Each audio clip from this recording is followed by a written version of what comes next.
I really appreciate you taking time out of your day to give me this interview, Lord Collector. All good. So basically, what I'm doing is there's this challenge called NaNoWriMo. It's by this company that basically has a challenge to write a novel that's like 40 to 50,000 words in length in the month of November. And so, kind of as a challenge, not really a challenge, but I figured there wasn't much going on in the Dark and Darker. Space. Yeah, Right? I Yeah. heard. Yeah. So basically, what I'm doing is I'm taking kind of a I don't know if you're familiar with the book called Empires of Eve, but basically what that is if you're familiar with the game Eve Online, it's famous for its like player wars and player economy and stuff like that. And the community kickstarted or hired a author to go through the old forums and interview people and collect their stories and make like a chronological book of like some of the interesting companies and empires that were throughout the game's life cycle from the early days. And so I figured as a new author that's not very good at writing yet, I would take a similar approach to Dark and Darker. Not necessarily make a collection of short stories, but more like to get inspiration for characters and people I thought that would have interesting stories. Take their real life inspirations and make something that way, if that makes Yeah, sense. which sounds like a great idea. And Yeah, I thought it right. was really cool whenever he sent me the message. I was like, oh, yeah, Yeah, I've actually that's got cool. I've interviewed Sparky Kawa, I've done Skinny Pete and a couple other people. So hopefully I can get a few more people out that I think are have some cool stories. But let's kind of start and kind of go into the questions I have here. So let's see here. That was a different set of questions here. So kind of talk to me about like how did you first get into Dark and Darker and like how did you hear about the game? So I first got into Darker in playtest 2. I'm not sure how I got into it, like how I heard about it, and I didn't get to play much about playtest 2. I just got a taste. I got like a week, maybe two, not even full 2 weeks. A little over a week of playtime, and then playtest 2 ended, and then it went to playtest 3, and then at that point I started playing a lot and enjoyed it. I liked the looter aspect. I liked being a little rat crawling around. It was fun. So like back in those early days during the playtest, were you like a rogue main or like what kind of character Oh, like Rogue for sure. okay, so you're always kind of like cuz I remember the rogues, back when the chats are separated by class, I remember the rogues to always have like the most money, right? Like they were always willing to pay actual Yeah, good prices for good things. amounts. Yeah, Yeah. that and wizards and everyone else is just poor. Yep. That was in early days. I remember that as well. That was back in Unitrade. Still my favorite trade system. Oh man, that was the pain. Like I remember, if you were patient enough, you could basically flip anything, right? Like you could like sort of bulk buy like protection pots or something, and you could just wait out people that like were lowballing, and then you just highball everyone. It was a great time. That's actually how my trade started. I bought a bad shipment of what's it called? Oil pots, right? The oil Lanterns, not lanterns, the other ones, the Molotovs. right? And so I bought a whole bunch of them. I bought, if I remember probably, it was 30 of them, explosive bottles. That's what they're called. 30 explosive bottles for like 100 gold, which is way underpriced. And I was like, all right, this guy doesn't know what he has. Let me, fucking sell all these and make a profit. Like 20 minutes later, I hadn't sold a single one. And I was like, all right, I guess he priced that in. I guess no one wants explosive bottles. And so that was when I first opened up Twitch. That was playtest 3, though. But yeah, I opened up Twitch, saw Spud Hunter, and I was like, all right, who's this guy? He looks interesting. And then the first thing he says, first thing out of his mouth when I opened up his stream was, man, I could really go for some explosive bottles. I No got so way. nervous that when I contacted him, he thought I was a robot because I was talking in ye olde English. So wait, so you supplied him that pyromancer build that he did. Uh, That was playtest 4, but yes, I also supplied him for that. I was his personal supplier for playtest 3 and 4, and then people got pissy about people who were getting supplied because you know people couldn't tell the difference between having people selling you items and people giving you items because oh he would just yeah. give me gold and I would keep the books. I didn't like charge him per trade. That's the whole advantage of having a fence. Is usually it's just like, I need something, we get you the thing, and then we charge you for it later because we have a repertoire. Interesting. Rapport. That's the word I'm looking for. Rapport. So, between the playtest and when the game first came out, were you like always a rogue character? Did you experiment with like other characters at all? Gonna be honest, I played Rogue and never looked back. I liked Rogue. I liked the way that they played. I liked being able to sneak, and particularly, and at this point I've come to terms with it. It was just people didn't know how to play the game yet. So being Rogue, I got to people watch, and I got to take advantage of people's lack of knowledge and then get the jump on them. Because I am notoriously bad. I'm not a fighter. I'm a trader. I'm notoriously bad. I've got very slow reaction speeds. So I used the Rogue to slink around and make my starting gold. And then I think it was playtest. It was either 4 or 5 where I was the first person in the game to fill their inventory with gold. I'm glad I have that accolade.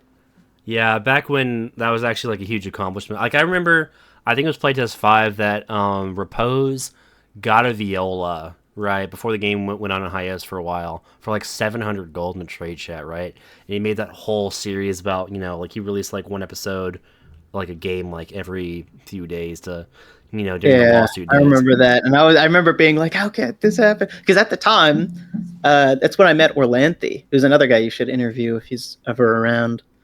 But Orlanthi was one of the grand masters of the old guard. He made a lot of videos talking about how to fight, and everybody loved him. And I was like, all right, he's a chill dude. He's also got a very, very nice voice. But what's it called? After I met with Spud Hunter in Playtest 3, I met Orlanthi because I was just looking for Twitch stuff at this point. I was like, I never was a Twitch person, but then for this game, I saw people who enjoyed the game, and I was like, all right, let's find other people. And when I ran into Orlanthi, I started selling gear because he was doing so well that he would basically make it out 100% of the time, and he just had no inventory space. And so I offered defense for him. Had to explain what that was because no one ever knows what fencing is. And then he was like, all right.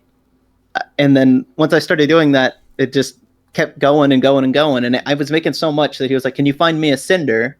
And back then, that first artifact I ever bought was a cinder for Orlanthi for 8,000 gold. Wow, that's so cheap compared to today's prices. That's actually insane. I know. I don't like thinking about today's prices, man. Interesting. So I don't trade much nowadays just because of the way that trade's gone.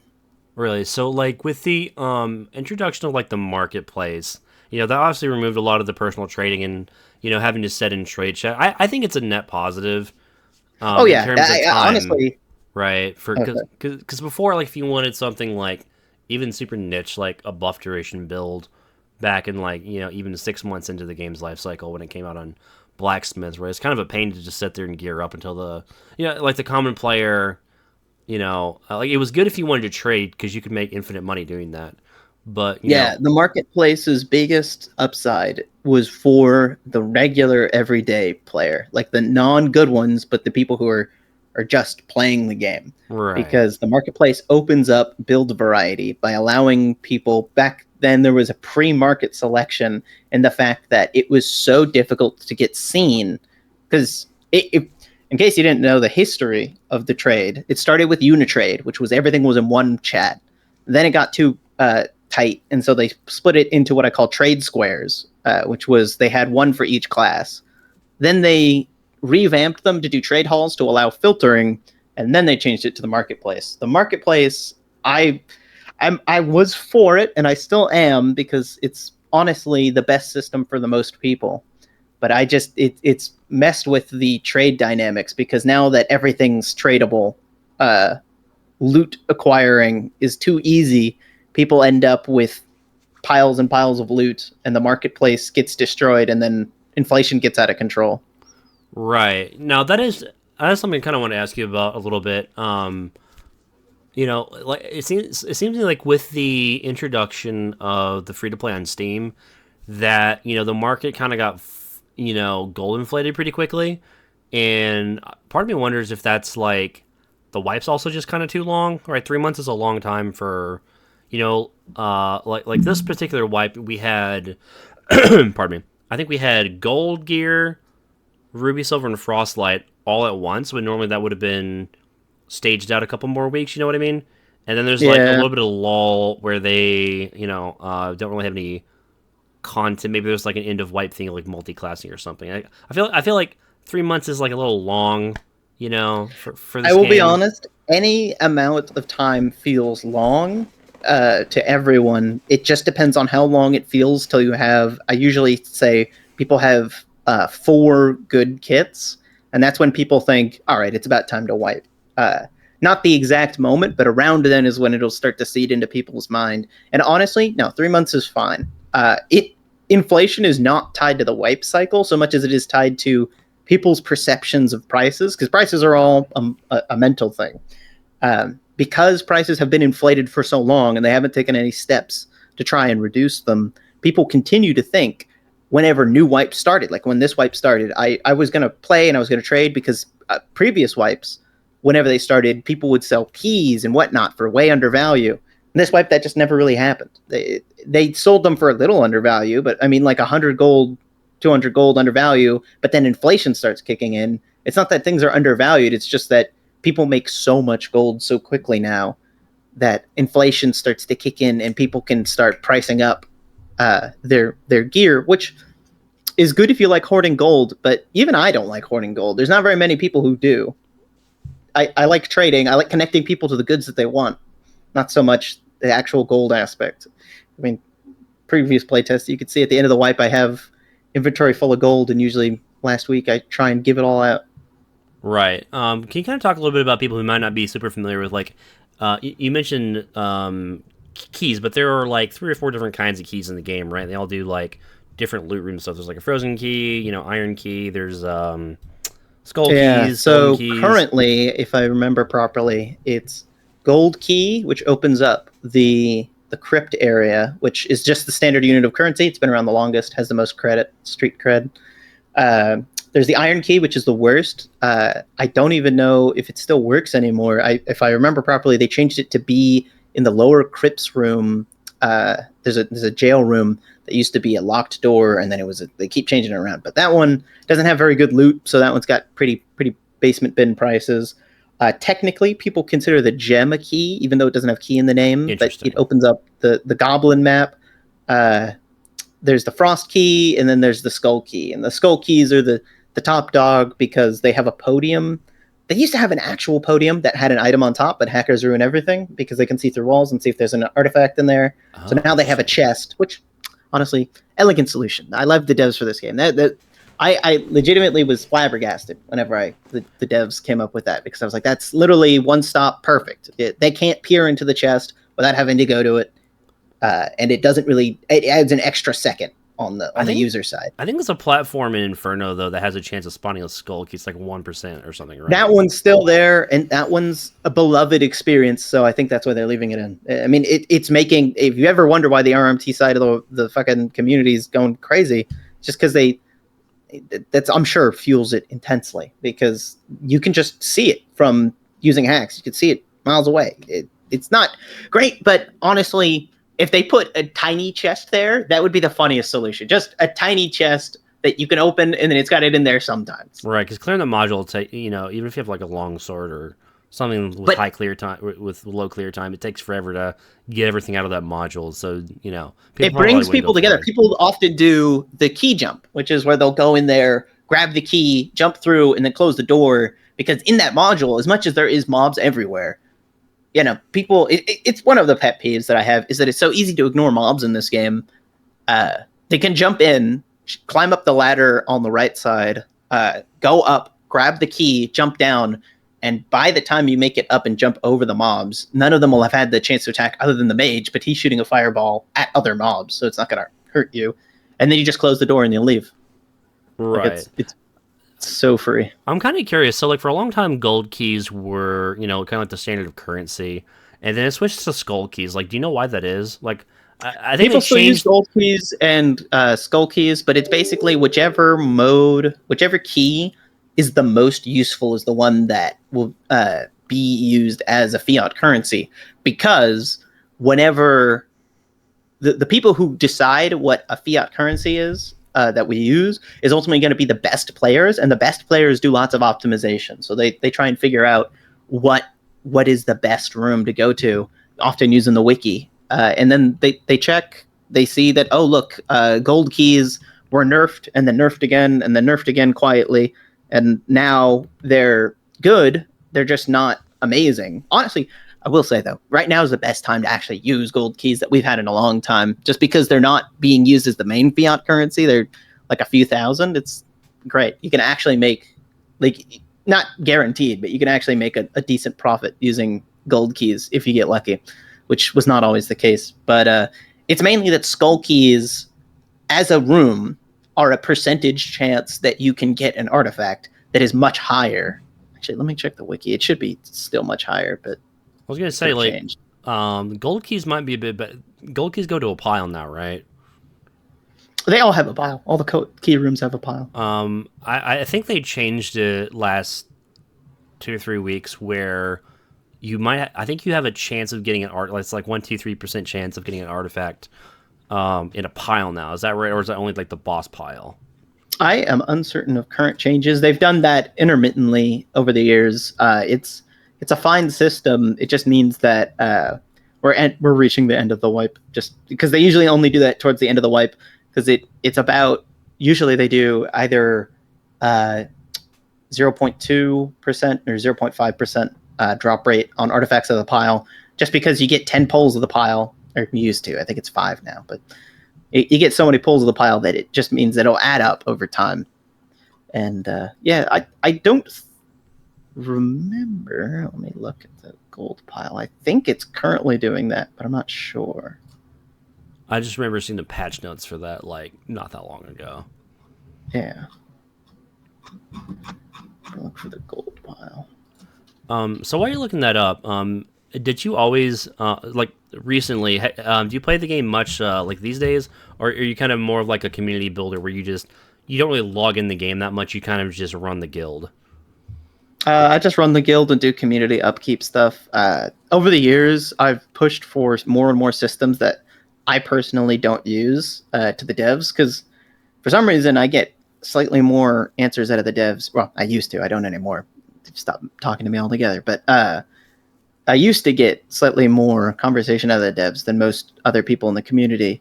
So I used my platform to campaign for stuff like gold bags and gold chests were one of my biggest successes. Oh, the marketplace I pushed for, even though, the gold chests and bags I pushed for because I thought they were necessary. That was back when you could only split gold into stacks of 10, and you had the tiny bags and that hold 50, and they were just so annoying because you can only take 10 at a time. But that was ironically my best time to ever trade, because no one bothered. It was such a pain that everyone just played the game and smorked. But add trade, add the marketplace for the greater good of the common community, right? Because as much as trade is fun, trade is filling a need, and if that need can be filled through an automated system, who needs traders?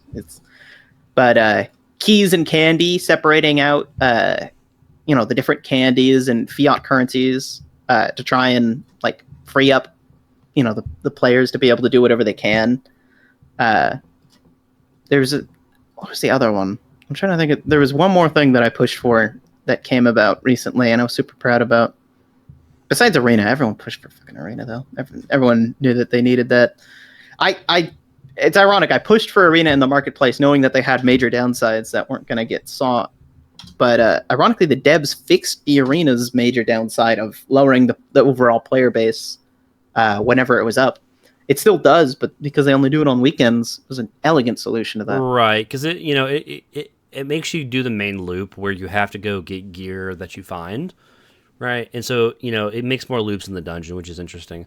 So did you always envision yourself when you started playing as that you'd be more of like a trading merchant, or more than like a traditional player, like when you started off with Dark and Darker? So when I first started, I wanted to rogue around and just play the game, do whatever I felt like. I always liked trading, and I've always been a trade player. So when I got into the game, I knew I was going to try to trade a little bit, but I wanted to see how the systems were, because at the time, a lot of the trade systems that I had encountered in games, because I've been a long time trader all my whole life in games, and so eventually when I got to this system, I was like, oh, it's still a virgin system. There's very little people who are actually engaging with it. So I engaged with it as much as I could, and I saw success. But, that was mainly because there were so many flaws in the old system. And eventually we pushed for them to all get removed, which was good, right? Good for everybody. But eventually, with the more and more flaws getting removed, more and more players joining the game, it just made it so that trade these days is just so robotic, which is why I stopped trading in most games. Whenever I feel that the soul is gone from the trading scene, I tend to not play as much. And I don't play as much now. I just do community stuff. I'm mainly an arbitrator these days. People come to me for issues, although I'm not all perfect. Katie's got some beef with me. I made a very bad judgment in a case involving her. So is that with the whole Death Bloom thing? I thought that I'm not going to talk about it. I thought that was just for content, right? It's kind of just like a funny, like I made a bad call. I made a very, very, very bad judgment call. Because I have a process now, right? I talk to everybody involved before I make any decisions. And in that case, I didn't talk to anyone involved and just made a ruling and kicked her out of the guild. And then she didn't notice because she doesn't trade basically at all. And then just recently she noticed and got pissed at me. That's fair. She banned me from her chat, which again, fair. I don't even have no hard feelings really, because she's playing the game. She's one of the ones that's been sticking around, and I respect the hell out of that. Right. It seems like there's been if you just look at like King Kanabi, Jay Griffith, and Send to the Wipe, right? Like they're just all playing other games and stuff. So for people that don't know, you basically run a Discord called the Collectors Guild. Yeah, the Collectors Guild. And so basically the idea for this is, if people don't know, right, that it's a place where people can come in and they can sell really high-end items that have really good rolls, or what are called artifact weapons, which are more or less unique weapons in the game that are very rare, that have unique effects, like like say in the case of a longsword like Fulgor, when you hit someone, they get they're always on fire, stuff like that. Yeah. The Collectors Guild started in Playtest 4. I started at the start of Playtest 4, and that was mainly just to add trading support that had not existed at that point, because that was back when we still had Unitrade. Right. And then towards the middle of that, then they switched over to the Trade Square system, where they had the different split chats, but there was no filtering, so it was still a pain. And bit by bit, I tried to add features that the game didn't have to try and support, trading, because trading is just people exchanging goods, give things that they don't need for things that they want. And so I've always liked supporting people's ability to trade. Just recently, I've actually only been around recently because someone, just a random person in the guild, messaged me if I could find them some, what was it? The dark matter, because apparently it was difficult to find. And I was like, oh, okay, let me check all the trade channels. And that's ultimately the bit of trading that I enjoy the most, is connecting people to the things they want. Interesting. So, with kind of like a high-end exclusive trading guild, do you think that there's a little bit of, some people... Exclusive. It's a public guild. We accept all, and we only kick out... Our main feature is player vetting, right? We kick out players who break rules, but that's about it. Like, we have player trust, raffles, middlemen, auctions, high-end trade support, so we offer spaces for people to properly and thoroughly talk about trade when it comes to high-end items, just to get what they need and debate whether or not it's actually needed. It's mainly people shit talk each other's loot at this point, but man, sure. That's not as and then try and block out RMT players. Yeah, let's talk about that a little bit, because there's a little bit of, I think there was more in the past when trading was a bit more difficult and higher end loot was perceived to be traded a bit more exclusive. Let me think how to phrase this. There was I guess there's like a bit of controversy where, like people were a little bit upset that like, some of these streamers had like dedicated fences and people who would find them gear, and people kind of perceived it as like, you basically removed some of the high-end items from the game and moved it to like a quote unquote like exclusive. I remember Discord, what you're talking. right? I was trying to remember. None of that ever reached it to me. But now I know what you're talking about. Now that was the era of I don't remember what that Discord was called, but there was a Discord that basically all of the high-end players were in. Anyone who were in the top tier of the leaderboards.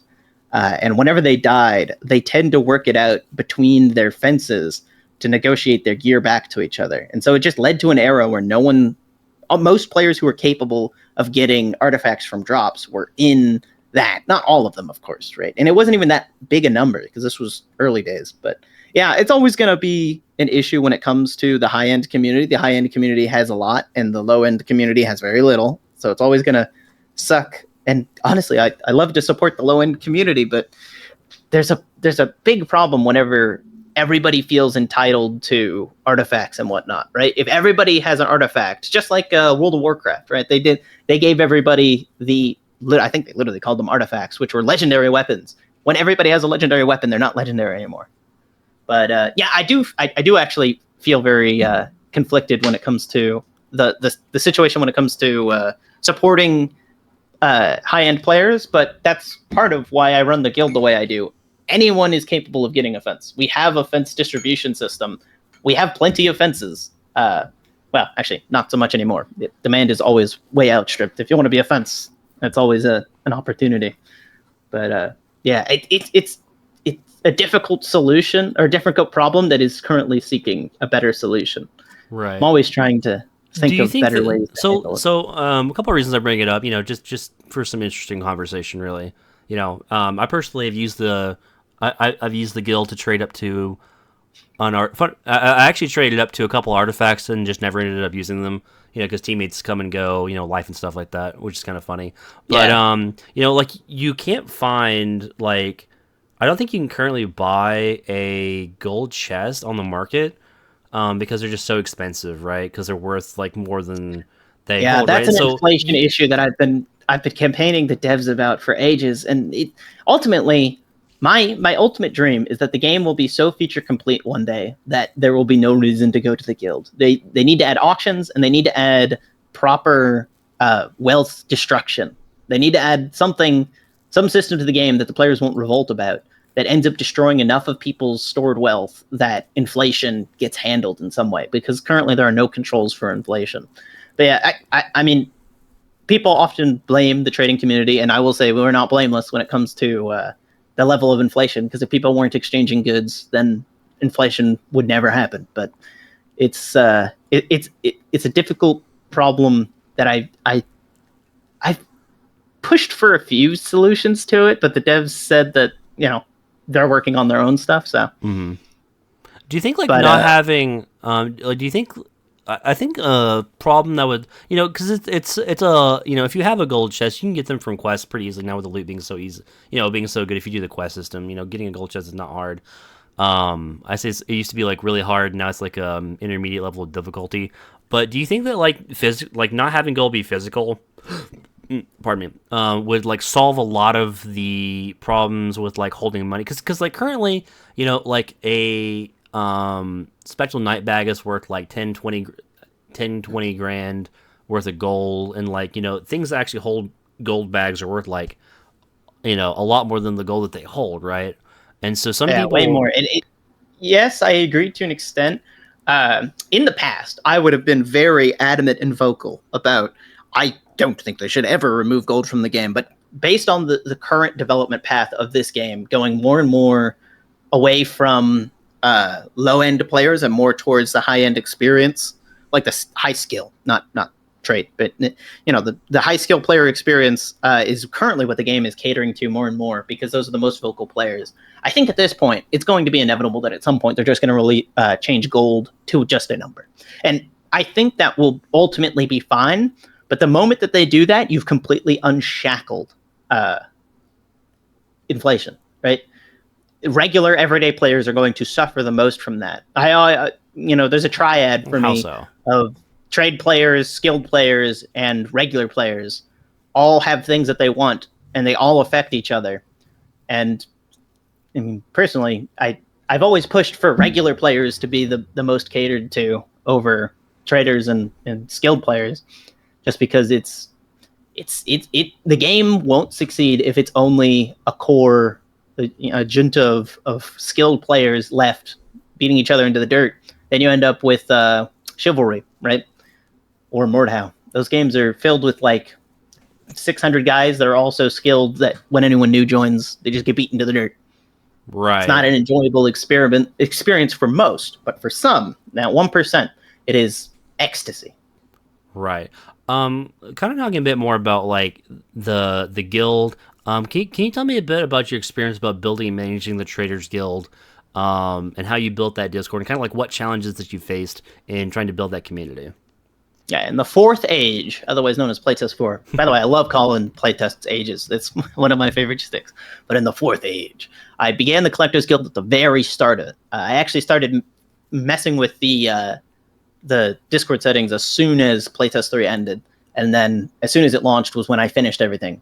I booted it up. By the midpoint-ish of Playtest 4, I had 4,000 players, which was a lot back then. That was about half the player base. And that was in due, and I have to give my credit where it's due, that was due in a large part to So Bad Strange, Orlanthe, Spud Hunter, and everyone spreading word of mouth, because that was the main thing. I never wanted to advertise the guild.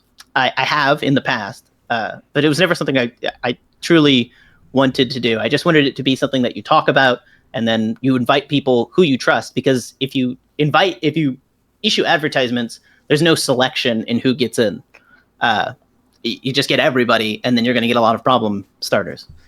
But in the Playtest 4, we had about 4,000, and I'm going to be honest, we've always had about half the player base, maybe 60% in some of the slightly stronger moments. But the best it ever was at release. At one point, we had you mean like on Steam 90% of the player base in the guild, just because that was the period of time before the marketplace released, and before the revamped trade halls. And so back then, if you wanted to trade keys were worth more. It was honestly a dark time, personally, but keys were worth more than a single trade window worth. And eventually, they got to the point where it was 3 trade windows worth of gold, which 1,250 times 3, a little bit more than 2,000. They reached 3,000 at some points, and it was just not a great time. So as much as I like the guild growing, when the guild is smaller, you can tell things are in a good state in the game. Interesting. But yeah, no, I started the guild specifically to solve problems with Unitrade, then trade squares, then the revamped trade halls, and that's why people stick to the Traders Guild. There have been other trading groups that have come and gone. DACA. What was the other one? There's DACA, Trade and Trader. Yeah. There was one that was some guy from the Diablo community spent like an unhealthy amount of money. He was rich. He spent an unhealthy amount of money making a trade bot that fell through. So they've all come and gone, and it's just because I try to do as little as possible, right? I try to only deal with problems that need solutions. But I don't always succeed, and I'm glad people still give me shit for whenever I mess up, like Katie. I honestly super value Katie. She's one of the only creators in the community that ever gives me shit. It's so good. I love having people that will tell me I'm fucking up, because otherwise I won't know until I'm off that cliff. Speaking of that, so like how do you maintain trust and reputation as like a trading merchant and the guild, especially in a game where people can get salty about like maybe you're charging or lowball, like you're highballing or maybe lowballing them? Honestly, once you make it into the guild, no one cares about that stuff. Yeah, highball, lowball, that's how you run your business. If you have repeat customers, that's when you need to start working on a rapport. You need to give and take. There's a lot more give and take, but that's for the most part dead these days. It's all about just transactional trading, right? And that's what trading is, but in the old days, people would care. People would care whenever you were charging too much, charging too little. They'd tell you. They would stop you and tell you. It's because you had to talk. But nowadays, the best way to maintain a rapport is to just be able to be smart about what you're selling. Don't be a dickhead to people. I mean, there are still people with great reputations that are assholes, but you need to not scam. You need to charge people fair prices. Be cordial. It's just everything you do in real life, right? Treat people the way you want to be treated. I gotcha. So you mentioned earlier that like you've always been kind of a trader. So like, have you traded like in real life, or try to do I'm that, poor. or I'm kind of poor like. as hell. I can't afford to. I can't afford to trade. I got you. I'm just curious, right? 'Cause you said you've always been like a trader, like. Oh yeah, I started when I was a little boy, little itty bitty bitty boy. I watched my dad play World of Warcraft, and he did engineering, and I saw him sell stuff on the auction house, and then I started doing it too. And after that, I went to TF2. I did Oh TF2 trading man, on there. the hat and the meta was so much fun back in the day. Yeah, it's gone now, man. TF2 is just an abyss of trade. It makes me sad looking at it. And honestly, that's part of the reason I don't play Dark and Darker so much anymore. I still do every once in a while, but I get so sad looking at the current state of trade where there's no one talking. It's not a community thing anymore. It's just a transactional thing. But it's what's better for the wider like space. Most people don't like engaging in trade. And I honestly, something I'm surprised they haven't done is why haven't they given people a solo self-found toggle yet? I know that if it's just a toggle, it's not going to be as popular as if it was a separate mode, but I don't think they have the space for a separate mode. Why not, just add a toggle that makes you solo self-found and, I don't know, gives you a buff? I'm not sure. It probably has something to do with there's too many queues, and SDF has come out, and oh, that's right. You hit the nail on that. I totally forgot. I asked, was it SDF? Now I gotta check my DMs. I asked him that once, and that was his answer. Is that the cheater situation is too bad to allow solo self-found. I saw on Reddit where I think today they in the patch notes they re-added like 125 queue and another queue, and somebody pointed out on Reddit that if you go through each region in each of the there's like high roller, low roller, if you add them all up, it's like 44 queues or something split between the player base. Yeah, it's ridiculous. High roller, low roller, and then if you count the gear splits in there, and the regions. At the worst it ever was almost 100 queues. I think it was almost up to 200. Somebody mentioned at one point as worst, but. So like I do have one question. So like since you don't log in often, like how do you keep up with changes in the game and it's kind of an economy? Do you have like people that like just like notify you? I do my own research. If I care about something, I'll figure out what's happening. But it doesn't take me very long. I've been trading my whole life. It doesn't take me very long to get accustomed to how the trade situation has changed. But I'm also not doing minutia trades, right? The things that matter for the minutia stuff are the hidden trade economies of like artifacts, BISC equipment. Most of that stuff goes unseen. You don't see the price fluctuations. But for stuff like rare but desirable craftable stuff like pelts not so much because they appear on the market all the time. But what's it called? Dark matter. Dark matter was the one that I did recently. That stuff, it doesn't take me very long to actually do the research, and it's just because I've gotten good at it over the years. It's not that hard to be able to figure out what's going on, but I'm generally out of the loop. I will say that. I'm generally out of the loop when it comes to game mechanics, what changes are happening these days, and it's just because I've got fairly shit reaction times, right? Most people who are good at games have reaction times between 30 milliseconds and 60. Mine are in the 300 range. I'm just pretty. I'm not old. I'm a young guy, but I've got an old body. I gotcha. It's kind of funny. It's like I had a friend of mine who, when I was younger, used to play, and he had satellite internet, right? And so we used to play like RTS games like Command & Conquer or Age of Empires would be a classic one, right? And so he couldn't play first-person shooters because it'd be like 600 milliseconds input delay. But with something like a strategy game where you right-click and the troops don't have to instantly turn 180, you can play games like that with a super high input lag. Back then, nowadays you try to play an RTS game and you're anything but top of the line. Oh my goodness, I would fear for your friend. That's another part of the gaming space that has always interested me, is that the skill of players has increased so massively that the baseline level of acceptable skill is so high in most games. You try and play League of Legends. I was watching, there's a guy in League that fell out of a 3-story building, got several week-long coma. Now he's got fucked up eyes, and he came back, and he's playing at quote-unquote bronze, and these people are playing like they're playing for their lives. It's insane. Dark and Darker is much the same in that way, where if you look at the low-skill players, well, not the truly low-skill players. If you look at the lowest people, but if you're looking at the lower gear score lobbies, you'll end up seeing a lot of people who are playing at a pretty impressive level. Right. So I don't know if you've seen this video, but it came out about a month ago by I think North Star UK. It's called the Mechanical Arms Race That Kills Online Games. It's basically the long and short of the video is like when a game first I comes out. remember it. For people who've not seen it, basically I like know the summary. Sorry, I didn't mean to um, interrupt. yeah, basically I had to look it players up. get when a game first comes out, nobody figures it out. And it's a lot of fun, and then if the game's not updated frequently enough or what have you, people figure out the game, and so like an example of this is like if you want to do speed running or what is it like? It's not Mortal Kombat. It's one of the OG fighter games. I'm not super familiar with fighter, like maybe Street Fighter 2. Like the baseline that you have to start to compete at is you have to like know how to do like a series of glitches to be able to do like another glitch or something just to be able to compete.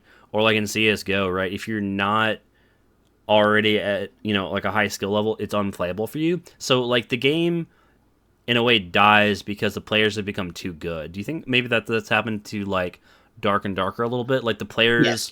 are to blame because I they're can too say good. a immediate confirmation. Yes, that is something that Dark and Darker is struggling with and has struggled with, and was something I was calling out back in all the way in Playtest 4. Is just the skill. It's something that happens in every game, but I mean, the skilled players will always complain that the game isn't hard enough and will push for the game to get harder, and or get easier in some cases. It's weirdly enough, the Dark and Darker community often pushes for like easements. I was surprised. I will say I've not always had hits when I've asked for things from the devs.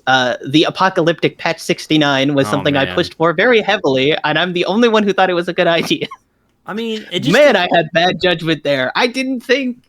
Well, I didn't think that they would boost the Squire gear all the way up to the equivalent of purple gear. I thought maybe they'd boost it up to maybe blue, just a little bit, a little push to equal the skill gap in the low end lobbies. But fuck, man, purple gear get one shot. That was a dark time. Yeah, it was. I mean, it made it where there's no point to like do the game loop, right? To go get more gear, and I don't know. Like I haven't really, I'm doing this instead of playing the game, right? I think it's kind of telling. Yeah. But, yeah, I do play to keep in contact, but I think I was like more of an intermediate, maybe slightly high skill player. In that I could, I can probably solo most of the bosses. Maybe not quite Warlord, but I have a friend of mine who spends If you can beat the bosses, you're on the lower end of the high skill. That's right. generally how you know you've evolved. But If you can do the bosses more than just a little consistently, and I'm not talking about like the bosses that I don't count are Cave Troll and the Ogre, the Cyclops. right, no, I mean like the Crips bosses, but like I Once you think got the Crypt bosses down pat, you've reached a level of skill. It's not the highest level of skill, but you've reached some level of skill. sure, like I've soloed Ghost King before, I've almost beat Warlord solo, but like that's all been figured out. But like I play low roller exclusively because of the gear. It's kind of a solo self found every match, right? And it's just more fun because things are more viable, or not viable. It's just Honestly, more balanced, you'd think it would be antithetical to the way that I enjoy trading, but my favorite way to play this game is solo self found. It always has been. Yeah, it's really When they satisfying did for that some interview for reason. the Darkest Hour, it's just the most fun way to play is just using what you find. It just means that you don't have, if you allow yourself the infinite selection, you very quickly run out of things to try. That's why LOR, it's the League of Legends card game. They basically made their card game not just free, but just so generous that in the early days, back when I also do card game testing stuff, but like Interesting. the Bazaar is one that I was fairly interested in recently. But they gave out so much free stuff that you very quickly ran out of things to test. And that's something that the game has struggled with, and I think they've been doing an all right job at pacing out the difficulty and the level of gear presentation, but I don't know, our community is vocal as hell about dumb stuff. Right. I think part of that, like if on the Darkest Hour, I'm so happy whenever an episode of that comes out. It seems that like the lawsuit sort of really messes with their pace of development, because I think part of what it is, this is just speculation on my part. I'm not a lawyer.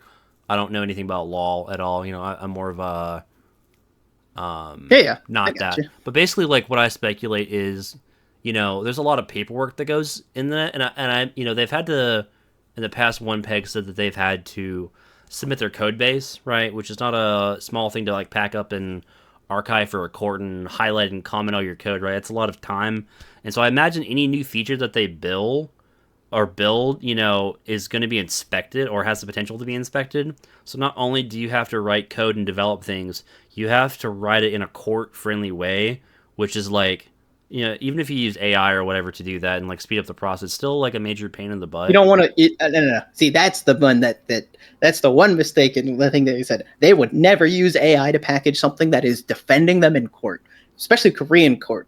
I'm not a lawyer, and this is not legal advice. Also, this is baseless speculation. Nexon, please don't kill me. But you are 100% right. I used to be able to get an answer out of the devs within a day, maybe 2 days. Sometimes they take a week, right? It just depended on the day.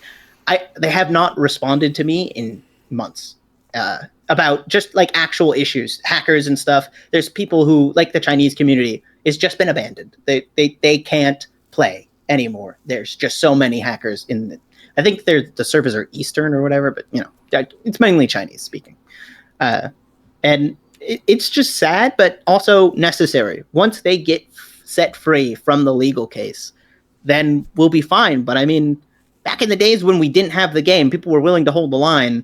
Nowadays, things are bad, and people are not willing to hold the line. I just don't get it. When people are saying that they've burnt their bridges, particularly with patch 69, people are pissed. And it's just, I just don't get why our community is suddenly, after being accepting for so long, I think it was the lack of playtest is what made us desire it so much. We all had so much fun, and then they took it away. Nexon took it away from us. But it is not uncommon for whenever another company sues another to do nonstop required answer stuff, and particularly with the way that the Korean court system now. I'm not an expert on this. I only know a little bit that I've learned over the years, but their legal system is set up in a way to support. I don't know what their corporations are called. They're like almost like noble houses in a fantasy world. Their corporations are so tied into their social life, or not social life. It's not really like a social C corp. Fabric. It's more like personal incorporation, maybe. No. There's a word. Hold on, I need to look it up. Korean. Interesting. What is it called? Either way, it's obviously slowing down, development. Chaebols are essentially downright criminal organizations. Although don't get mad at me, Korea. I'm sorry, but they might take issue with that. But chaebols are Korean groups, and I don't think Nexon is considered a chaebol, even though they make billions, or millions at this point. They're doing pretty bad. But they are able to push for things as a corporation in Korea that make it very hard to exist as the little guy. And that's what Nexon is doing here, clearly, judging by the fact that everyone on they're having to give up chunks of their development team to answer corporate stuff. That's terrible. I've asked before about it, and back then it seemed bad, and it's gotten so bad now that I think I don't know. I'm hoping that this is the final death throes of the Nexon case, right? That Nexon's throwing their back into it. I think it got delayed. Eventually we'll get over that. So I actually talked to Odin recently. Okay, well, not about the law stuff at all, but he was on the Hold the Line podcast, and he mentioned that Soma did too, but they were talking about supposedly there was supposed to be a hearing on the 24th of last month, and that got delayed to December or something.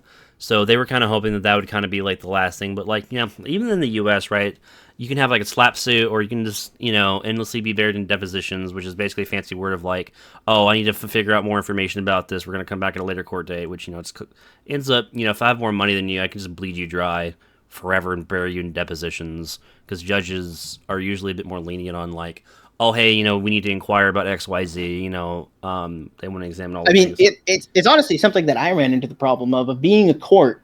I do the same thing, right? I handle cases. People will abuse the court because it is our responsibility. It is the responsibility of the court to take everything seriously. And so it's difficult, unless a company makes a flagrant mistake in the way that they're filing their suits, it's super easy to just spam them out. And as long as they have someone whose job it is to know how to structure a legal paper, you're set. And that's what they do. They have a department. I mean, that's kind of the evil of legal departments. Why on earth do you need a legal department if not to crush the little guy? I mean, like sovereign property. I don't really want to get into it. I didn't. Yeah. There are. I'm not saying it's a one-sided thing. There are reasons that we have legal protections, but Anyway, it's pretty gross. Kind of getting back to more like the lore, and your kind of like player journey. So like, what was one of your proudest moments as the head of the Traders Guild? Was there like a particular trade or event that you put on that really like stands out to you as like a pivotal moment? There's a few moments that were like my big stepping stones, but honestly, my best times were just supporting people and allowing them to have fun and playing the game, right? It's a boring answer, but it's the actual answer. That the most fun I've ever had is watching people play the game and have fun. But I'd say there were 3, maybe 4 moments that were like that gave me true pride. Most of them, ironically, aren't related to the Collectors Guild. The Collectors Guild is mainly just a service feature, right? I'm trying to help people, but Sure. It's just like a baseline. Talk to me about one of those memories. The best one, I don't know if it was the best. I mean, probably the one I'm the happiest about is when I made it full inventory full of gold, right? I had Spud Hunter carried me through the dungeon because I was a pacifist. I didn't want to fight anybody. And so I was role-playing the whole time. Hey, for good heavens, sir, please, don't do this. And, it was great. And I was just hiding. I had an inventory full of gold because back then you didn't have the rollover inventory.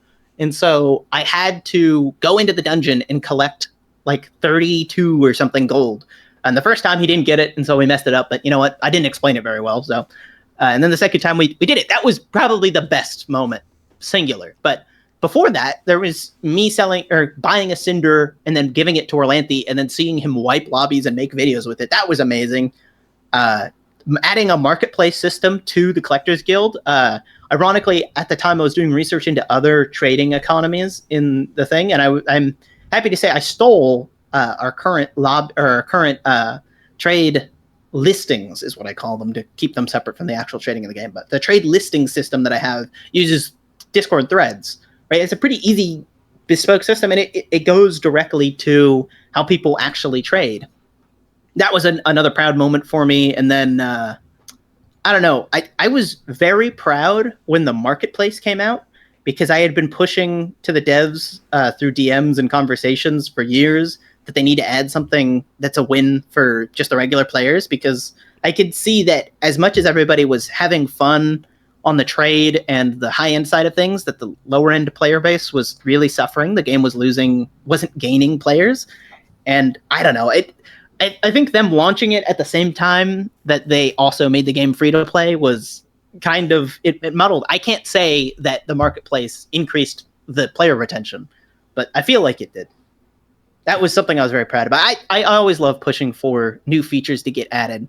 I pushed for them to have different trade sectors back when it was Unitrade. I pushed for them to add filters, pushed for them to add the marketplace, gold bags, gold chests.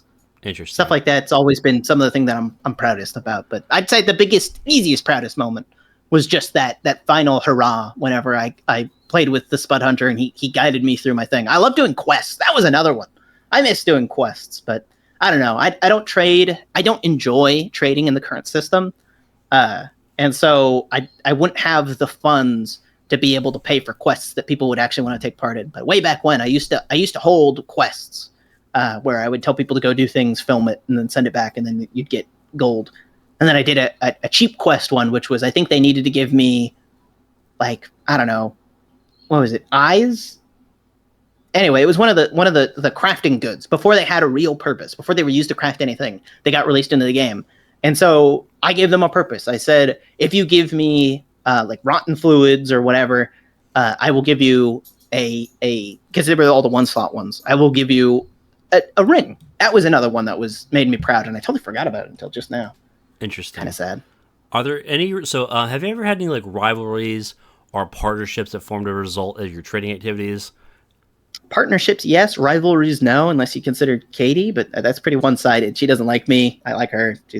I mean, like you mentioned, there's been a couple of other like guilds that have come and gone, like Trade and Trader. I don't know, man. I am not territorial over the trade ecosphere. I have offered support to the other trade groups. It's just an everyday level of support. You have to keep everything upkeeps. I'm willing to keep everything upkeeped, so I'm the one that stuck around. But yeah, I've never really had any kind of, ironically, in the early days, I felt a weird level of animosity. And I shouldn't say animosity because that's not really what it was. I felt like a rivalry with So Bad Strange because he was also an up-and-comer. But honestly, he's just such a good guy that disappeared very quickly. I love and he helped me grow he helped me grow the Discord. But the main thing that I've had is I ended up supporting, and they supported me with Spud Hunter, Orlanthi, and So Bad Strange. Those three were the trifecta that helped me over the years. And Spud Hunter kept the game interesting. Orlanthi helped grow a new generation, and So Bad Strange helped connect the other people in the community and kept things interesting. I'm glad I got to help the people that were helping others. I like So Bad Strange. He's just funny to me whenever he plays, or he's on the Hold the Line podcast. He's just sipping some wine in a giant oversized glass, petting his cat, enjoying life with his shades on. If you were to craft a lore or backstory for your character, like what would that be? Would it be like you're like the reclusive shadow merchant that runs like the hidden, underground economy with hidden motives, or are you more of like I would benevolent always, trader? it's a personal thing. It makes for a better story to say I run the economy, but I always avoid saying that because people get really pissy with me whenever I even joke about it. It's like a little controversial. They get really, really upset. But I mean, I think Katie still thinks I run the RMT side of things, even though I'm one of the biggest. Well, not anymore. There's just other better people in the anti-RMT space now. But I used to be one of the biggest RMT catchers around. But the personal lore that I would have, or that I have in my mind, I love this game and I think about it all the time, which isn't healthy, but whatever. I love dwarves. I've always thought of myself as a very dwarvish person, even though I don't sound like it. I'm not a very tough guy, but I'm a dwarven merchant. I'm well traveled. I came to this land from other places, and I decided to set up shop when things were in the early days. I was there from the early days, and I tried to help the adventurers coming in and out. I wouldn't be a main character. I'd be a background NPC helping other people out. And I'm proud to say that. Because I was just like a Falstaff. I don't think Falstaff was background. But anyway, I'd be a supporting character, not so much a main character. I got They're building up people's reserves. I gave Spud Hunter his... Right? All my stories are all around helping people to get items, right? I gave Spud Hunter his oil flask so that he could keep people away. I gave Orlanthi his cinder. Well, I sold Orlanthi his cinder, and I sold Spud Hunter his thing, but, I have to make something so I can continue to do the things I do. But, gave Orlanthi his cinder, and then I helped... honestly, I've never traded much with So Bad. He's very solo self-found type, but, we had a good rapport. So do you see your player journey as like evolving as any particular like archetype? Like you started off as like a rogue that just kind of like wanted to get into the dungeon, but then found out you had talent you could get more money maybe by like, doing bigger trades, and you didn't have to go find the items yourself, right? Like my story would ultimately be best presented, I think, as I came to the world of Dark and Darker. I ventured into the dungeon with the other initial groups of players that were first arriving there to see what was around. I ventured into the dungeon. I made a little bit of reserves, and I slowly saw people trading, just shouting in an open square. The lords of the land didn't give us at first anything to trade. They gave us no specific place to trade. So we met in an open square and yelled at each other. I have this thing, sell it. I want this much. And people just screamed, and I could tune out people. I had good hearing. I was very good at being able to differentiate the noise, get good trades going in those early days. But I also realized that the space we had given was insufficient, so I made the Collectors Guild, and from there I tried to push for the lords politically to better the lives of the adventurers. I gotcha. Out of curiosity, so like as a trader, like what kind of interactions would you say like you enjoy the most? Is it like the negotiation back and forth, the stories behind the weapons, like like with Orlanthi and Cinder, or would you say it's like maybe something else that gives you like, because trading does give you like a kind of a thrill, at least because I'm kind of a trader, right? Like I learned how to do high end trading in Warframe, right? Like if you sit in trade chat long enough and say you have like, I don't know, like a Loki Prime set or something, if you sit long enough, let's say it's going for like 200 platinum, which is that game's premium currency. That might be like the standard rate if it's in rotation. You can find that gear. You eventually see the hidden lines, right? You start to do a beautiful mind type thing where you can see it. Yeah, that's the thing that I enjoy, but honestly, it's not something that I most enjoy. I like finding people who need something or want something, and then making sure that they get it in a way that allows me to continue to do that for others, which was honestly the early days of the game were the best for me, because that was the days when people didn't know, right? We were all just guys yelling in a square, and I could hear better than others. So I would be able to find the things that people needed. Everyone had things. There were people who needed to be connected, and I connected them. That was the bit that I enjoyed the most. But I guess in retrospect, I probably enjoy the stories more than the actual art of the trade, because as much as it was fun getting Orlanthe his Cinder, I think if you teleported me back then, all it would have been was me looking at a screen, seeing a Cinder, offering the guy gold and seeing how much he was comfortable with, doing a little push and pull. Because I do remember that was also back in the days when everyone negotiated. No one just said a few thousand gold. And everyone said 5,000 gold. Exactly that amount. Give it. They always said, well, what do you think? And I say, maybe 6,000. They say, oh, no, that's too much. And it was fun. I like talking to people. I like negotiating. I'd be a good jewelry salesman, but problem is I'm lame. I don't like jewelry. I gotcha.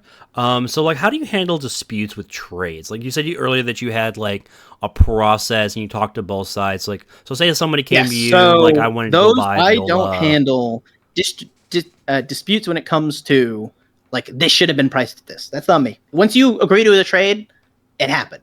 The main thing that we deal with is people who don't provide the goods that they said that they would, right? That's a classic quick change scam, right? The classic is, and if you're new to the game and you want to buy an artifact, keep an eye out for this, because this has gotten everyone. It got me in the early days, like playtest 3, I think. Oh my God. But what's it called? People will say, I have an artifact, and they'll put up a viola, and you go, oh my God. And they'll say 1,000 gold. And you're like, no, wait, that can't be real. And then they close the trade. And then they retrade you, and they said, oh, I'm sorry, my thing broke. And then they put in a regular one, but they look about the same because there's not that much visual difference. And then whenever you don't see it, you hit accept, and now you bought, a 10 gold piece of knockaround weaponry for 1,000 gold, and they made a good chunk of profit. Nowadays, it's much, much worse because of inflation. But, that kind of thing is one of the things that you have to look out for when it comes to scamming. But the main things that are in my operations, and not just me, right? I've got a group of about 6-7 people that help me administrate the Collectors Guild, and at this point, I can proudly say that all of them are people that I trust, right? I had an issue. One of my administrators in the early days turned out they were a real life scammer, like they scammed people as a job in real life. Yeah, that was Ditch. Everyone hated Ditch. They're a cocky person. How did you find? Talk to me about that. People hated them. I don't want to get super sidetracked with it, but people rightfully hated them because they were cocky and an asshole, and they were the person in charge. They were my head administrator, they were the one that everyone saw. And what's it called? Someone just kind of cyberstalked them, right? I can't say it any other way. They found out their real life, who they are in real life. They found a username. They connected it to a Facebook. They connected it to a foreign Facebook, and they found out that they scam people in real life.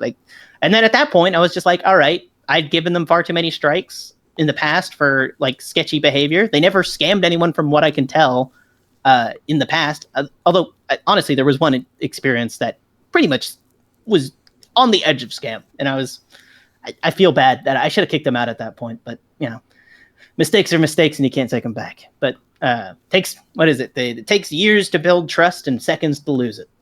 And I've lost trust in some people's eyes because of Ditch, but he turned out he was scamming people in real life, and so once people were spamming that everywhere, hands are tied. If you scam people in real life, I can't really say anything, and the worst part is they weren't apologetic about it. They're like, yeah, no, that's how I make money.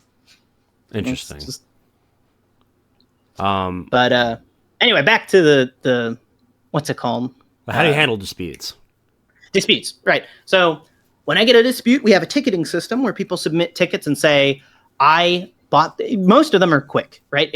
I bought this. Here's footage of me. Most people film themselves trading these days because of all the scammers out there. Mm-hmm. But, they're they're like, especially high-end trading, always film yourself. It doesn't matter if you think you need it, you're going to need it, because the one time you don't is the one time you're going to get ripped off. And then I can't help you. I mean, I can barely help you because I'm not a dev. I can't return your goods. And the developers have said that scamming is part of the game that will remain eternal. Wait, so, what? Yeah, did you not know that in Playtest 3, during one of the Q&As, I think, SDF and their team, they were asked about, do they ever think they're going to punish scamming? Do you think scamming is something that should ever go away? And he said it's just part of the fun of these games. Interesting. So the dev team, at least some of them, I can't remember who said it. It was either SDF or Grayson. But whoever said it mentioned specifically that it is something that is going to be an evergreen, not mechanic, but accepted part of the ecosphere, which is why they don't punish scammers. That's not their purview. That's my purview. Huh. That's why people use the Collectors Guild, ironically. Maybe they should. Now, I've never really thought about that. That's kind of the last bastion why people would stick around in the Collectors Guild. If they started punishing scammers, maybe I could finally rest. I could fade into the back. Oh. Interesting. But anyway, my main steps are I look at the evidence, I examine it to see if there's any like visual doctoring, because believe it or not, people will make fake images over fucking virtual trade goods. But then I contact those involved if possible. If it's something easy, like it's a video of somebody trading and then they offer 10 keys for a viola, and then they give 5 keys, and then the guy because it's multiple trade windows, right? It had to be something like 12, right? Because then they trade 10 keys, which is 1 trade window. And then when they go for the second trade window, the guy just bolts. That stuff's easy, close and shut. But the main stuff that I arbitrate, that I enjoy arbitrating, at least, it's fairly rare, is trade disputes. Ironically, what happened with Katie in So Bad was a perfect opportunity for me to just show my stuff, and I failed. But I'm supposed to contact both people, ask, has it been resolved? Because if it's been resolved, I don't care. Even if it resolved in a way that the community thinks is dumb, not my business. It's your business. I need to stay out of your business. But if people come to me, and particularly, I don't care if randoms come to me. I only care if the people involved come to me. If Jay Griffia is playing with his friends and then one of them kills him and takes all his gear, I don't care. If he doesn't care, I don't care. But then they bring it to me. I check out the evidence. I speak to both sides. I try to see what happened, both sides of the argument, right? Both sidesism is kind of dumb, but I try and see both sides of things, and then I try and work out a solution. If I can't work out a solution, then I look at things as objectively as I can. I lay out order of events, lay out what could have gone better, what could have gone wrong, and then I make a decision about, based on the rules that we have outlined in the Traders Guild, whether or not any punishment is administered. Usually it's a ban. Sometimes it's just like a temporary notice. Sometimes we've had issues with people doing breaks of trust, not knowing about certain things, very minutiae stuff, like whether or not you need to pay people beforehand for boss carries and stuff, stuff like that. Very, very small kind of boss nonsense. Carries be considered like RMT slightly? See, I thought that, but when you think about it for even a moment, right? You're offering somebody gold in game for a service in game. So I've always come to the conclusion, no, it's literally not. It's entirely in-game services for in-game goods. I actually didn't know that was a thing that people did at all. I thought it was just, I started it recently. I made an announcement in the Collectors Guild. Almost no one saw it, but you know what? Somehow we still have a thriving industry of boss carries in the Collectors Guild. Specifically, if you're coming into the Collectors Guild for boss carries, do not mention real money. Don't try and offer it to anybody, because I have a great ratting system. Rat people out, you get them gone and you get lots of praise. It's great. I get rid of fucking RMT players all the time. But I and this is something that I've stuck to a long time, is the developers. I respect their vision above everything else, which is ironically why I was one of the only people that wasn't shocked whenever SDF did the changes he did in patch 69, because I've been keeping up with his vision all these years. That seemed like a pretty clear shot to me, right? Something that made sense, but people didn't see it. So, and to be fair, it was objectively a bad change. But that same thing is true. I didn't start the boss carry system until I asked the devs, and they had a meeting about it. Interesting. Because I want to make sure that they're fine with things. I'm never making a website. They said they're not okay with it. I'm not doing it. It's easy as. It's a great system. And I'm glad that they respond to me. They haven't responded to me since then, ironically, mainly because it's been cheater stuff. Lots of people come to me expecting that I can ban people. I can't. Sorry. not something I can do. Interesting. What advice would you give? So, like, as out of the, essentially what is the local merchants guild, what's the richest you've ever been in game, and what advice would you give to people looking to become, like to get the kind of money to get artifacts to like up your wealth? These days, Mhm. I don't know. In the old days, I was wealthy because I was so trusted as a middleman that I could take 15%, which ironically these days middlemen take 25%. Oh wow, That's a that's whole different insane. side of it. I know, and people are willing to do it just because trust is so easily lost. And so people who have trust and have had trust for years are something that are rare and valued. But I still will only ever take 15% because as much as I value my time, it's a game. I don't need the money. I just need enough money to continue doing my thing. But anyway, the main thing that I'd say, honestly, the best way to make gold in this game, I don't know. There's a few different ways, and some of them I don't want to say. I'm like scamming. Objectively, is probably one of the best ways to make gold in this game, but it's garbage. And if you get caught, then you lose all inroads, and it only works a few times. So, but getting good. It sounds dumb. Get good. Do bosses. Eventually, you can get one lucky roll. If you can spam bosses, you get a gold key, and then you can do flipping, right? You can try and get items that were a little undervalued by their current owner, sell them to someone that has more. I often recommend to people before, because it's something that people weirdly enough don't do, especially when you trade in the Collector's Guild, which is a Discord, right? You have contacts. Is talk to the person who owns the item, and then find someone who wants the item that they don't know about, buy it, and sell it for a profit. I'm a middleman. It's a little scummy, but it's a way to make money. But honestly, the best way to play the game and make money right now is to just have money. It's just unfortunate. And it's something that I am not a fan of. Once you have gold, you get gold more easily. And then real life in that way.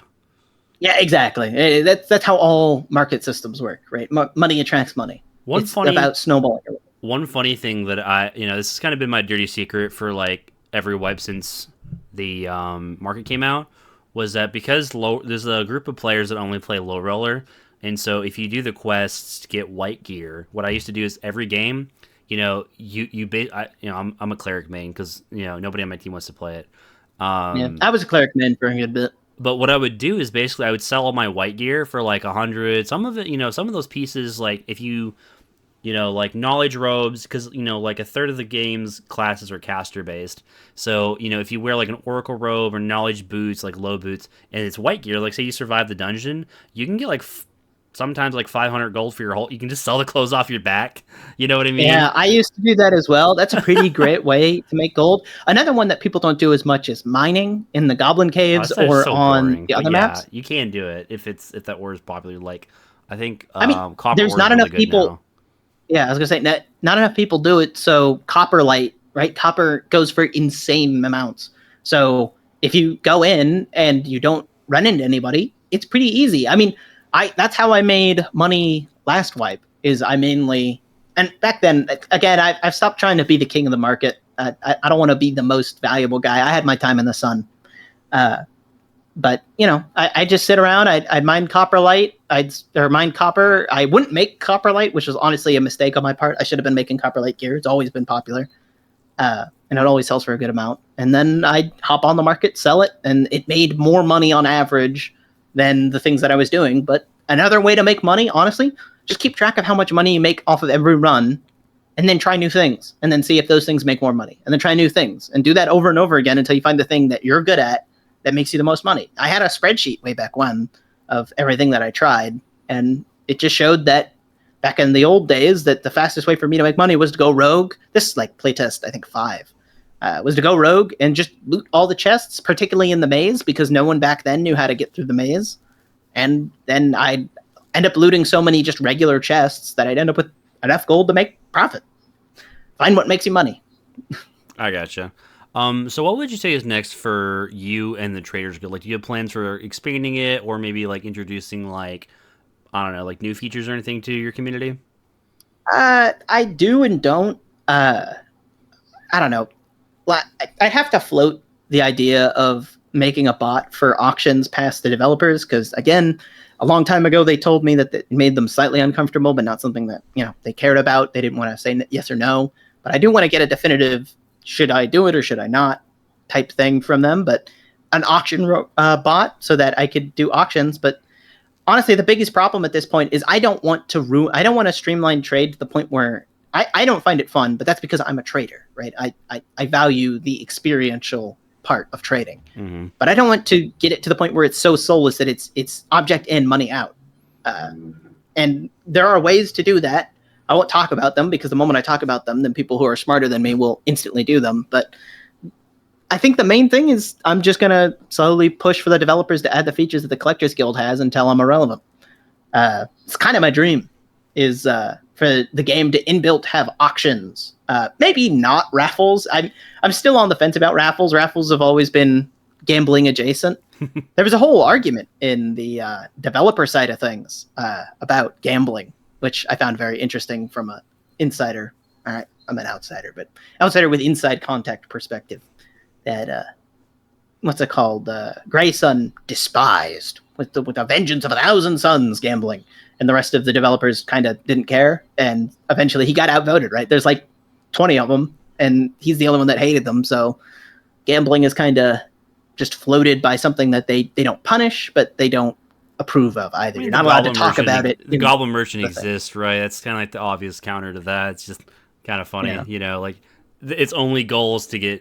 Although to be fair, but I mean, right? Gambling is something that will fester away and eat at any trading community, right? Team Fortress 2, what's it called? OSRS, right? All those communities have let their gambling communities fester, and eventually your game just becomes a place for people to gamble. And I agree with Grey Sun on that aspect, but you're also right. They added the Goblin Merchant. They made their bed. They had to lie in it. To be fair, Goblin Merchant is really good if you do all the quests for him these days. Like, people are getting, I was getting a lot of purple. That's the other thing. It's not a true gamble. It's just a value add system. Oh, once they buffed it, it was really good. It was actually worth doing. Yeah, exactly. It adds value to the things that you put in. Honestly, that's something that I've been a little upset about, but I don't know. It's better for the wider player base, but it's bad for the economy. But traders are overpowered. They generate more wealth than you put in.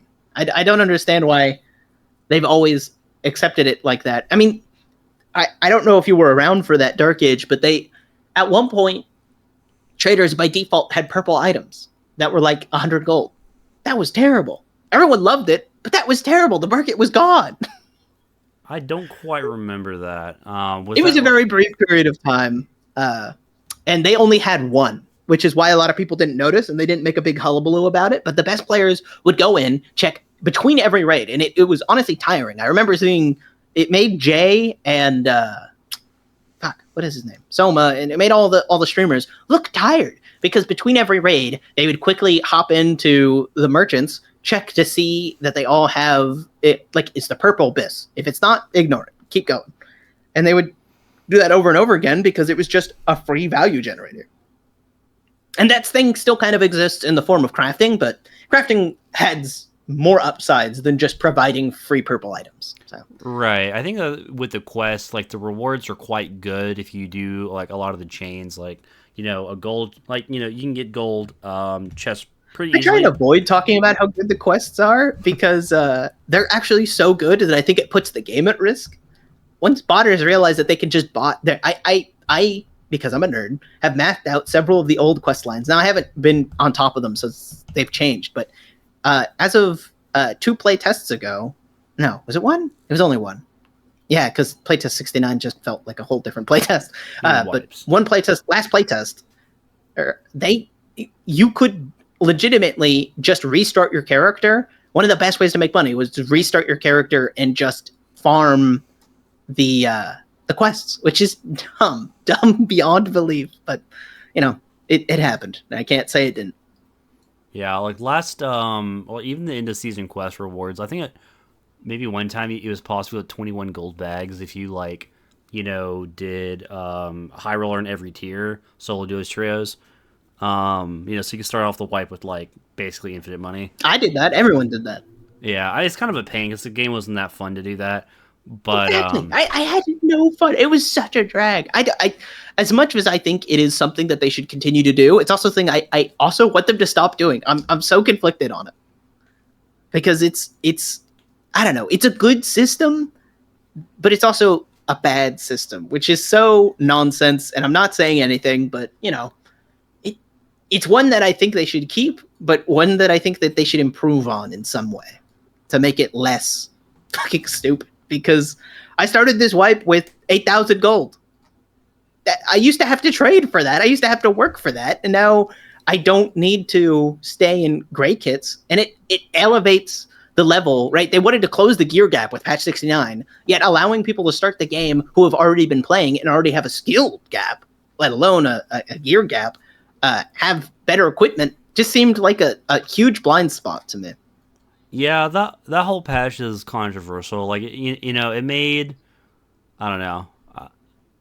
Controversial doesn't cover it. It was. I didn't play the game until they reverted, and I haven't logged in like a week or two. But it's more along the lines that like the developers didn't respect your time. Like all my gear got rerolled twice. Like what in the middle of a wipe? Like what? They actually, it's funny. I can't believe it's they like, rerolled gear. They did that before. They didn't respect this my time. This is a mistake they already made. Yeah, I think that they're just scrambling to do stuff, and like there's some YouTubers I've seen that like they're not gonna play the game quote unquote until like SDF is like not in the charge anymore. That seems like a massive overstep to me. I mean, as much as I can dislike changes and want the game to change for the better, removing the person who is the head and the mind behind the organization seems like, I don't know, monumentally right. But just in terms short-sighted. of like not as long as they weren't in charge of balance, right? Because they're like it's I think that the plus 15 health patch on the when the game first came out to Steam was really good because the squishy classes felt really good. I mean, the problem was that they did so many massive changes like PDR nerfs, health nerfs all at once. I think if they had just done it, if they just paced it out, people wouldn't have like complained as much. I mean, everyone said that, and you're objectively right. It's something that they definitely needed to pace out, and it's funny, it's sad to say, they know that at this point, right? They know that they needed to pace it out, and they've lost player trust. And I don't know, it feels like beating a dead horse to me because everybody says the same thing, right? It's they made a massive gargantuan mistake, and we shouldn't let them ever truly forget that. But also, they made a mistake. Eventually, at some point, we're gonna have to get past it.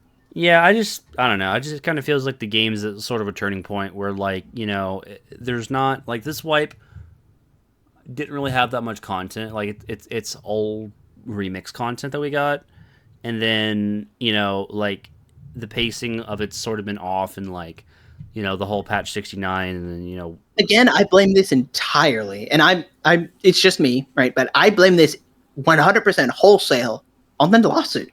I mean, yeah, sure, they have content that's in the pipeline, but I don't want them to rush content that's not complete 100%, just 100%. for the sake of me having stuff to play, right? I mean, I don't think anyone wants that. I'm kind of making a straw man there, so I'm gonna stop myself with that. But it just feels weird that to me that the community. This is what I was ranting about honestly earlier. Was back in the day we didn't have a game, yet we still trusted them, and now that we have a game and it had some balance changes we don't like, people are threatening to leave and stay gone because there was a change they don't like. I don't know. I just think the game didn't become. It became unfun for me, and I will agree that the change was catastrophic.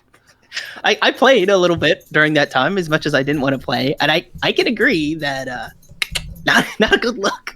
Sure. So kind of going back a little bit more to like the whole Traders Guild aspect, like what if Lord Collector were to have a motto or a creed, like what would that be? I have a dumbass motto that I say all the time, and it's good luck and good fortune. Just because I wish everybody good luck and good fortune. That's it. It's not creative. It's not unique, but it's how I express that I have fun, and I want other people to have fun when playing the game. That's how I say goodbye. Okay. What kind of legacy do you want to leave with the Dark and Darker community? I don't know. I want to be in some way remembered for the ways that I helped, but I don't mind not being remembered. I just would like the game to be better and no longer require my assistance. I gotcha. Let's kind of switch over to and the last little leg here. Let's just kind of freestyle some lore stuff. What do you think the current story of Dark and Darker is? Like the whole backstory for like if you had to speculate for like like why the crypts are haunted and like why we have bosses in the crypts and stuff like that. I'm honest. I've never really truly thought about it, other than I've thought for a good bit that the Lich was probably to blame for the respawning stuff. Mm-hmm. And I would, for a little bit, I thought of the story of Dark and Darker as a cursed story where all adventurers are cursed to be reborn and be forced to enter the dungeon. Not something we were doing of our own volition. So kind of like Groundhog Day a little bit, where like the cycle repeats every week. Yeah, to an extent, yeah. But I don't know. More of a tragedy than Groundhog Day, which is a little bit of a... That's a funny movie, though, right? Like, romp. Supposedly, like, that movie, like, he was in that loop for hundreds of years because he got good at basically everything, right? Which yeah, exactly, yeah. It's kind of funny. But, like, have you ever seen Full Metal Alchemist Brotherhood? It's an anime. I don't know if you've seen it. Yep, Full Metal Alchemist Brotherhood. So, I'm familiar. For people who might not be familiar with the show, basically it's the story... Well, it doesn't really matter the point I'm going to bring up. But basically, like, in that... show, there is this ancient civilization, right? And there is this, for lack of a better term, like this magician or this like genie in a bottle magician called was the dwarf or something like that. I forget what his name was. The dwarf in a flask, And basically, he told the king that like, hey, I can make you immortal, or we can give your empire some massive benefit if you let me cast this spell, right? And so basically, what ended up happening was, it ended up like. That was obviously a lie, right? The guy just wanted to get out of his, containment bottle. And so the guy cast a spell, and, he absorbed all the souls of the people in that empire, to power It was a himself monkey's up. paw, right? He offered him great power, but at a cost. But he didn't tell him about the cost. Right. And so, in a way, you can kind of speculate, like, this is my speculation. I've talked with this about a couple other people as well that I've interviewed. And so, like, my speculation of this is, I think it's similar, because, like, if you have, like, you have the Ghost King, the Warlord, and the Lich, right? Like, because, like, whenever you go into the dungeon, the labyrinth changes, right? Like, it's a different map, right? You go into the ruins, that's the same, but when you go to the crypts, it shifts and changes, and hell also changes, and so you have, like, the Lich, so, like, from what we know, from, like, there was a big patch, I think at the start of this wipe, where they added in, like, these books or manuscripts in the library, and they have a couple of lines of dialogue that have been data mined. And it's basically like, the Lich, The lore. yeah, not the Lich. The Lich was like the court wizard basically, and he sought power and became a Lich for some reason. And like the king was offered something, and the warlord was like his faithful general, right? And so, I kind of draw parallels between those two stories. As there might be something similar there. Lost power. Yes. Right. It's the classic something went wrong, but like the mystery is like why do all the mobs keep respawning? Obviously that's like necromancy, but why is there like a hell portal? Right? Was there some pact with a demon that went wrong? Did he like have to become a lich to like seal it up? Like why are they bound to that place? And there's some interesting There is, and I've always kind of kicked myself. I've never really looked too deeply into the lore, even though Orlanthi was the first one that ever told me that the lore of the game is very interesting, because he caught on to that in like playtest 4, that the text, if you read the text on all the items, that it's cool business. Yeah, there's some interesting like lore crafting things I've maybe thought of. So like there's precedent for in this game, like if you remember like back when the lobby system was a thing, in like the goblin caves or the ruins or the tavern, right? There would be weapons, like the named uniques would have like player names on them or plaques, right? Like I think Repose has a dagger that's like Repose a dagger or something. So it was the first people to ever get those weapons, I think. Interesting. Or no. No, was it? No, It's it wasn't it the was first. like the No, top 10 leaderboards that people got basically. yeah, it was the leaderboard. That was the leaderboard reward. I was trying to remember because I don't want to spew nonsense. Right, and so like if you think of it like Death Bloom, so there is a bit of precedent for taking players and immortalizing them with like named uniques in a way, if you think about it in that regard. So like I was theory crafting like maybe like Fulgor, is not like an evil weapon or like a or necessarily like a good weapon. It's kind of like neutral, but it's like Kuma's Fang and Claw are obviously like from the Dark Black Dragon, right? And we have no idea what that is or like what his part in the story is. There's nothing about him as far as I can tell, other than those flavor text descriptions on those weapons. But out of game, we know about the dragon because the developers have hinted about his coming for a long time. Interesting. I did not actually know that. But anyway, In one of the previous playtests, before they added the wyvern, and lots of people saw the wyvern and thought it was the dragon. Yeah, same here. It's clearly not. It's a wyvern.